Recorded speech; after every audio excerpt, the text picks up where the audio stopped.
Let's go.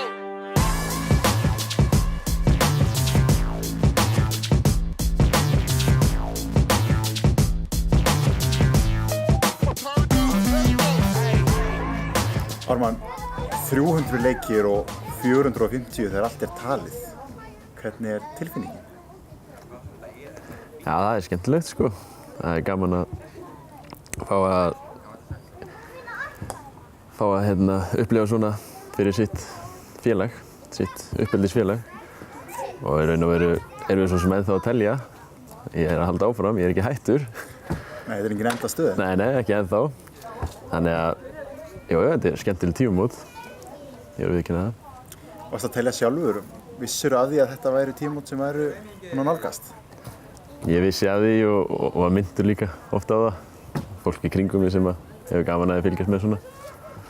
Og auðvitað þetta stór áfangi og þá vekur það smá áhuga hjá öðrum. Þetta erfitt að ná svona mörgum leikjum? Nei, þetta í rauninni þetta voðalega einfalt þannig að sé. Ég horfi alltaf á næsta leik. Maður reynir að vera klár í næsta leik, meiðslalaus fyrir næsta leik. Eins og vel undirbúinn maður getur og svo bara telur þetta og heldur áfram. Mörg skemmtileg ár, margir skemmtilegir og litríkir þjálfarar og karakterar sem hafa spilað með þér. Já, klárlega. Hver stendur upp úr? Já, það ekki erfitt að gera upp á milli allra.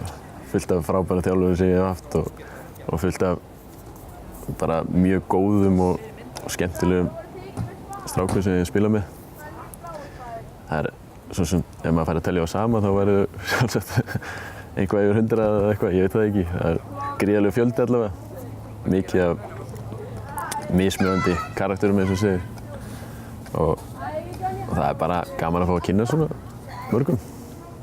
Nú ertu búinn að spila það lengi að þú ert í ágætri stöðu kannski til þess að meta. Hefur rígurinn eitthvað breyst hérna í bænum? Nei, ég upplifa það ekki þannig. Þetta alltaf svona svipað að það bíða allir eftir þessu leik þegar við spilum á milli. Náttúrulega erum ekki í sömu deild núna en vonandi á næsta ári ef við komumst upp. Þá þessi leikir alltaf stórir og það alltaf aðeins skeytingur á milli svona fyrir leik og svo eftir leik. En svo þegar næsta umferð byrja þá kannski eru menn búin að gleyma þessu svona þannig. Það bara næsti leikur og það bara næsta markmið og það að fara upp. Ég meina mér persónulega finnst mér Þór það stór klúbbur að hann á alltaf heima í efstu deild. Við viljum vera í efstu deild.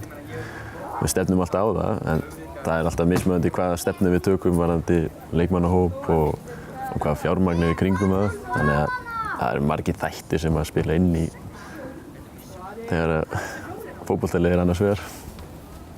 Gott að koma hérna sem ungur leikmaður? Eru tækifæri hér hjá félaginu? Ég myndi halda það klárlega.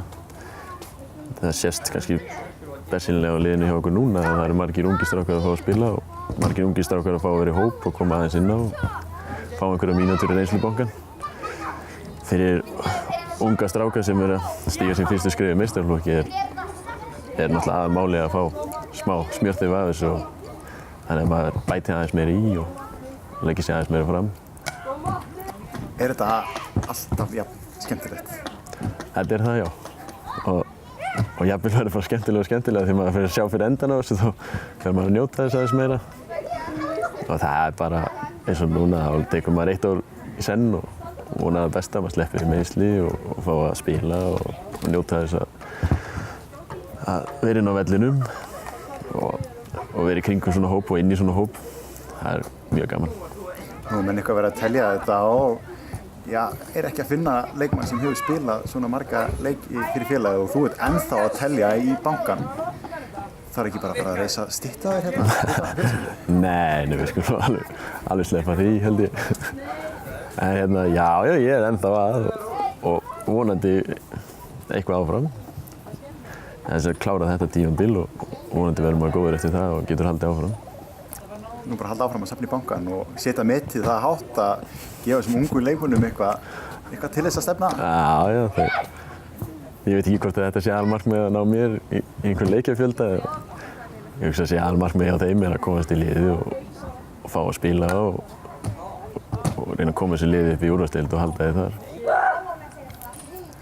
Núna eiga Þórsarar bara fullt af leikmönnum og markmiðið sett á að ná langt, vera í efstu deild, eiga leikmenn í landsliðinu. Það mikil metnaður í gangi hjá Þórsarar. Já, klárlega og alveg frá bara yngstu iðkendunum þá strax settur metnaður í starfið.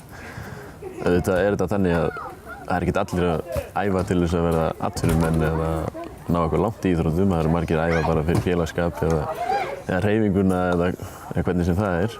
Og það líka smá klókindi að finna þjálfunina aðferðir fyrir alla. En að sjálfsögðu tökum við eftir leikmennum sem að skara fram úr og vilja ná langt og við getum haldið utan þá og hjálpa þeim. Og við, bara eins og Birkir Heimi sem farin út, Aron, það fullt af tækifærum í þessu, ef menn vilja. Við getum talað bara fjölskyldu hreinlega. Já, klárlega. Þetta er mikið samstarf kring og að hjálpast allir að. Og þegar ég spyr því, þá hvergi betra að vera en hér? Nei, það alveg klárlega þannig. Hér líður mér rosalega vel og okkur öllum. Fjölskyldan mætir alla leiki og stýðir manni í öllu sem maður gerir, þá líður manni rosalega vel.